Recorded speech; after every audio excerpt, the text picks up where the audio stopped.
मैं अभी से सॉरी बोलता हूँ। और सॉरी क्यों बोला ये आपको वीडियो के एंड में पता चलेगा। ये वेजिटा ट्रेंड नारुतो सीरीज का आखिरी पार्ट है और अगर आपने पिछले पार्ट्स नहीं देखे तो पहले वो देख लीजिए, लिंक डिस्क्रिप्शन में है। और जो लोग शुरू से साथ हैं, जो हर पार्ट का इंतजार करते रहे, उनके लिए बस इतना कहूंगा, जो आगे होने वाला है उसके लिए तैयार रहना, क्योंकि इस बार कहानी सिर्फ फाइट की नहीं है, ये सैक्रिफाइस की कहानी है। तो चलो बिना देरी किए कहानी शुरू करते हैं, लेकिन उससे पहले सब्सक्राइब तो कर लो, क्योंकि जो आज होने वाला है वो आप भूल नहीं पाओगे। तो हमारी कहानी की शुरुआत होती है उस पल से जहाँ बैटल अपने सबसे डेंजरस पॉइंट पर पहुंच चुकी थी। सामने ब्लैक गोकू खड़ा था और उसके सामने नारुको। लेकिन इस बार सीन थोड़ा अलग था। नारुको हर एक अटैक को डॉज कर रहा था, बिल्कुल परफेक्ट टाइमिंग के साथ, बिना एक भी गलती के। ब्लैक गोकू के पंचेस, किक्स, एनर्जी ब्लास्ट्स सब उसके पास आते ही हवा में गायब हो जा रहे थे। लेकिन प्रॉब्लम ये थी, नारुको पलटकर अटैक ही नहीं कर रहा था। नहीं, एक्चुअली करना चाहता था पर कर नहीं पा रहा था। उसका अल्ट्रा इंस्टिंक्ट अभी इनकम्प्लीट था। वो उसे सिर्फ बचने दे रहा था, फाइट करने नहीं। ब्लैक गोकू ने ये बात नोटिस कर ली। उसके फेस पर एक हल्की सी स्माइल आई और अगले ही सेकंड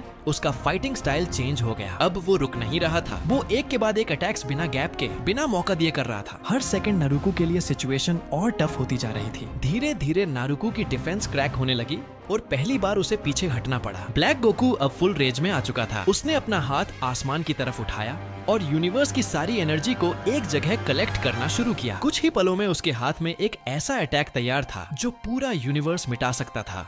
वो चीख कर बोला, अब खत्म हो जाओ, और उसने वो अटैक सीधा नारुको की तरफ फेंक दिया। एक सेकंड के लिए सब कुछ स्लो हो गया। नारुको वहीं खड़ा था, बिल्कुल स्टिल, बिना हिले। ऐसा लग रहा था बस अब सब खत्म हो जाएगा। लेकिन अगले ही पल अटैक हवा में ही गायब हो गया। ब्लैक गोकू एकदम हैरान था। उसे समझ ही नहीं आया कि हुआ क्या। उसने इधर उधर देखा, लेकिन नारुको वहाँ था ही नहीं। तभी उसे अपनी पीठ के पीछे एक प्रेजेंस महसूस हुई। वो धीरे धीरे मुड़ा और उसके पीछे खड़ा था नारुको। उसके हाथ में वही विशाल एनर्जी अटैक अब एक छोटा सा कंप्रेस्ड बॉल बन चुका था। नारुको बिना कुछ बोले अपनी मुट्ठी बंद करता है और वो एनर्जी गुब्बारे की तरह फट जाता है। ब्लैक गोकू पहली बार सच में सीरियस हो गया था, क्योंकि अब नारुको का अल्ट्रा इंस्टिंक्ट मास्टर हो चुका था। अब तक जो गेम उसके कंट्रोल में था वो धीरे धीरे हाथ से निकल रहा था। ब्लैक गोकू बिना टाइम वेस्ट किए फिर से नारुको पर अटैक करता है, लेकिन इस बार सब कुछ अलग था। नारुको अब सिर्फ डॉज नहीं कर रहा था, वो काउंटर भी कर पा रहा था। हर मूव और हर स्टेप इतना शार्प था जैसे उसे पहले से पता हो कि आगे क्या होने वाला है। ब्लैक गोकू के अटैक्स अब भी उतने ही डेंजरस थे, लेकिन अब नारुको भी उसी लेवल पर आ चुका था।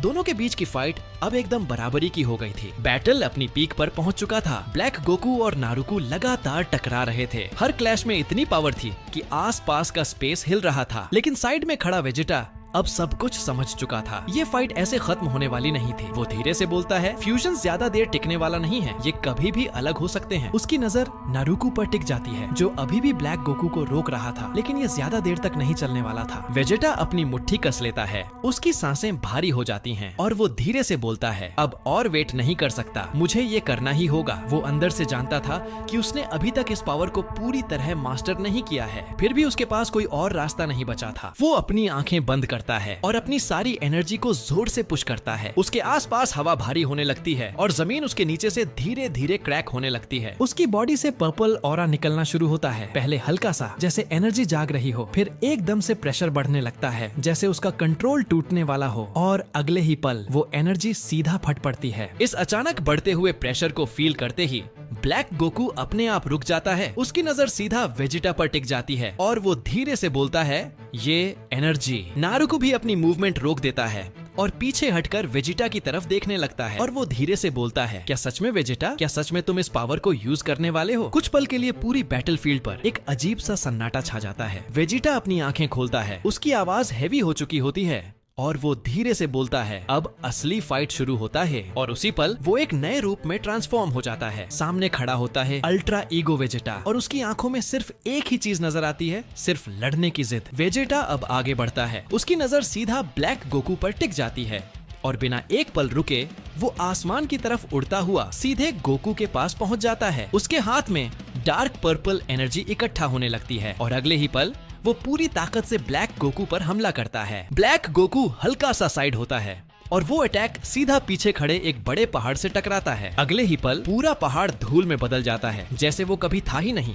ब्लैक गोकू पहले उस तबाही को देखता है, फिर वेजिटा की तरफ मुड़कर हल्की मुस्कान के साथ कहता है, डिस्ट्रक्शन एनर्जी, मुझे नहीं लगा था कोई मॉर्टल इस स्तर तक पहुंच सकता है। ब्लैक गोकू अपनी बात पूरी भी नहीं कर पाता कि वेजिटा अचानक उस पर हमला कर देता है। ब्लैक गोकू भी तुरंत पलटवार करता है और दोनों के बीच जोरदार लड़ाई शुरू हो जाती है। तभी नारुको आगे बढ़ता है, उसकी नजर ब्लैक गोकू पर टिक जाती है और वो वेजिटा से बोलता है, वेजिटा मैं इसे एक ही बार में खत्म करने जा रहा हूँ, मुझे कवर करो। वेजिटा बिना कुछ बोले सिर हिलाता है और ब्लैक गोकू को रोकने के लिए सीधे उस पर टूट पड़ता है। नारुको पीछे हटता है, अपनी दोनों हथेलियां आगे करता है और अपने अंदर की सारी एनर्जी को इकट्ठा करना शुरू करता है। उसके एक हाथ में कामेहामेहा की एनर्जी बनने लगती है और दूसरे हाथ में रसेन शुरिकेन की घूमती हुई शक्ति। धीरे धीरे दोनों एनर्जीज एक दूसरे में मिलना शुरू होती हैं और एक नई खतरनाक शक्ति का रूप ले लेती हैं। वेजिटा सामने ब्लैक गोकू को एंगेज किए रखता है, उसे एक पल के लिए भी नारुको की तरफ देखने का मौका नहीं देता। फिर वो अपनी डिस्ट्रक्शन एनर्जी इकट्ठा करता है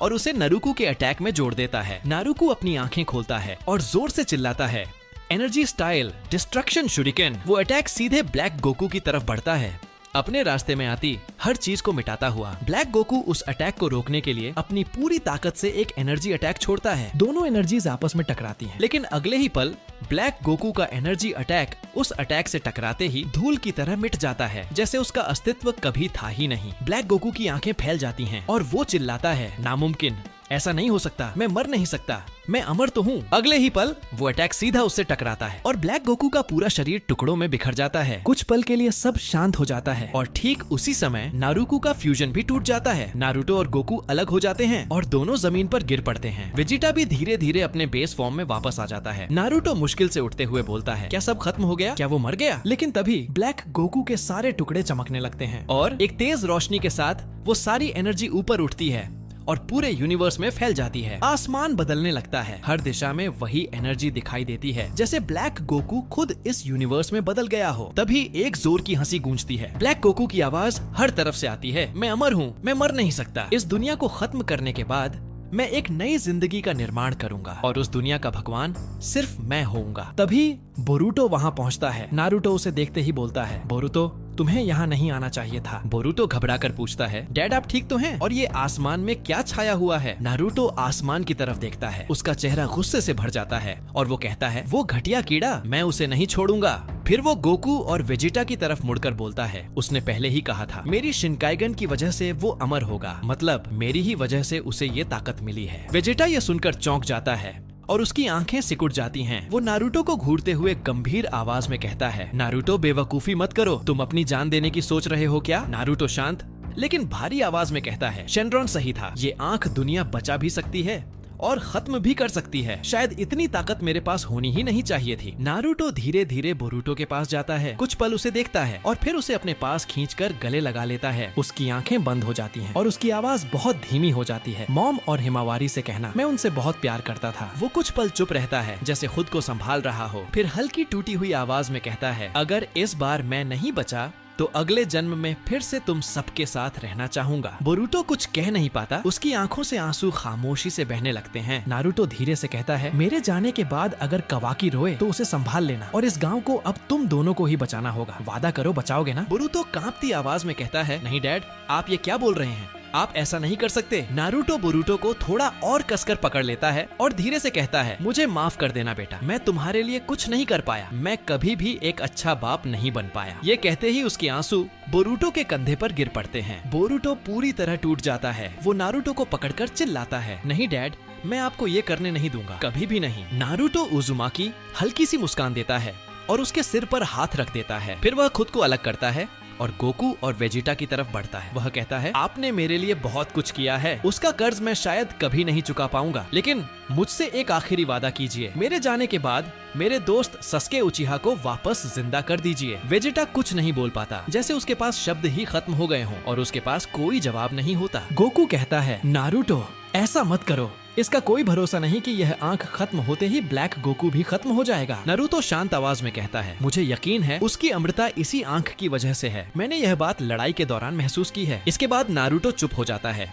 और वह एक आखिरी बार बोरुटो उजुमाकी को देखता है और बिना हिचकिचाए अपनी शिनकाइगन आंख निकाल लेता है। अगले ही पल वह उसे अपने हाथ में ही कुचल देता है। बोरुटो चीख पड़ता है, डैड नहीं, और दौड़कर नारुतो को पकड़ लेता है। जैसे ही शिनकाइगन नष्ट होती है, आसमान में फैली ब्लैक गोकू की एनर्जी फटने लगती है। उसकी आवाज गूंजती है, तुमने यह क्या किया? यह क्या चाल चली? नहीं, मैं मर नहीं सकता। कुछ ही सेकंड में उसकी सारी एनर्जी गायब होने लगती है और पल भर में सब खत्म हो जाता है। आसमान साफ हो जाता है और गोकू और वेजिटा ऊपर देखते हैं और धीरे से कहते हैं, तो क्या सच में वह खत्म हो गया? लेकिन उनके चेहरे पर जीत की खुशी नहीं होती, क्योंकि वे जानते थे कि वे जीतते हुए भी हार गए थे। नारुतो का शरीर धीरे धीरे बिखरने लगता है और बोरुटो तुरंत अपना कार्मा एक्टिवेट करके उसे हील करने की कोशिश करता है, लेकिन इस बार उसका कार्मा बिल्कुल काम नहीं करता, जैसे उसका कोई भी असर ही नहीं पड़ता। नारुतो एक आखिरी बार गोकू और वेजिटा की तरफ देखता है और हल्की सी मुस्कान देता है। फिर नारुतो धीरे से अपनी आंखें बंद करता है और उसकी सांसें शांत होने लगती हैं। वह बहुत धीमी आवाज में बोलता है, कुरामा, अगले जन्म में मैं फिर से तुम्हारे साथ ही रहना चाहूंगा, फिर से उसी तरह साथ लड़ना चाहूंगा। अंदर से एक गहरी और शांत आवाज आती है और कुरामा धीमे से बोलता है, मैं इंतजार करूंगा नारुतो, चाहे कितना भी समय लगे, मैं हमेशा तुम्हारे साथ रहूंगा। और अगले ही पल उसका शरीर धीरे धीरे धूल में बदलने लगता है और हवा में बिखर जाता है। वेजिटा अपनी आंखें बंद कर लेता है, जैसे वह अपने आंसू छुपाने की कोशिश कर रहा हो। बोरुटो रोते हुए नारुतो की बिखरती हुई धूल को अपने हाथों में समेटने की कोशिश कर रहा होता है, लेकिन वह धूल उसकी उंगलियों से फिसलती चली जाती है। तभी गोकू उसके पास आता है और उसे सहारा देकर धीरे से खड़ा करता है। वेजिटा गहरी आवाज में बोलता है, लेकिन काकरोट, अब हम वापस कैसे जाएंगे? नारुतो भी नहीं रहा। गोकू भी कुछ पल के लिए चुप हो जाता है, क्योंकि वह समझ चुका था कि वे इस दुनिया में फंस गए हैं। तभी आसमान के बीच अचानक हलचल होने लगती है और हवा में एक गोल पोर्टल बनता है। उसमें से एक चमकती हुई रोशनी नीचे उतरती है और उस रोशनी के बीच से ग्रैंड मिनिस्टर प्रकट होते हैं। वेजिटा उन्हें देखते ही चुपचाप सिर झुका लेता है। बोरुटो वहीं खड़ा रहता है और मन ही मन सोच रहा होता है कि ये कौन है। गोकू उन्हें देखकर हल्का सा राहत महसूस करता है और समझ जाता है कि अब सब ठीक हो सकता है। लेकिन तभी ग्रैंड मिनिस्टर शांत लेकिन सख्त आवाज में बोलते हैं, तुम दोनों ने यूनिवर्स के नियमों को तोड़ा है और उसकी सजा तुम्हें बाद में मिलेगी, लेकिन अभी तुम्हें वापस चलना होगा। वेजिटा पूछता है, लेकिन आपको कैसे पता चला कि हम यहाँ हैं? ग्रैंड मिनिस्टर जवाब देते हैं, मैं ज़ेनो सामा के साथ अर्थ पर तुमसे मिलने गया था, लेकिन तुम वहाँ नहीं थे। फिर मैंने अपनी शक्ति से तुम्हारी लोकेशन पता की और यहाँ जो कुछ भी हुआ वह भी मैं जानता हूँ। वह आगे कहते हैं, अब यहाँ रुकने का कोई फायदा नहीं, तुम दोनों मेरे साथ चलो। गोकू धीरे से बोलता है, ग्रैंड मिनिस्टर, आपसे एक रिक्वेस्ट है,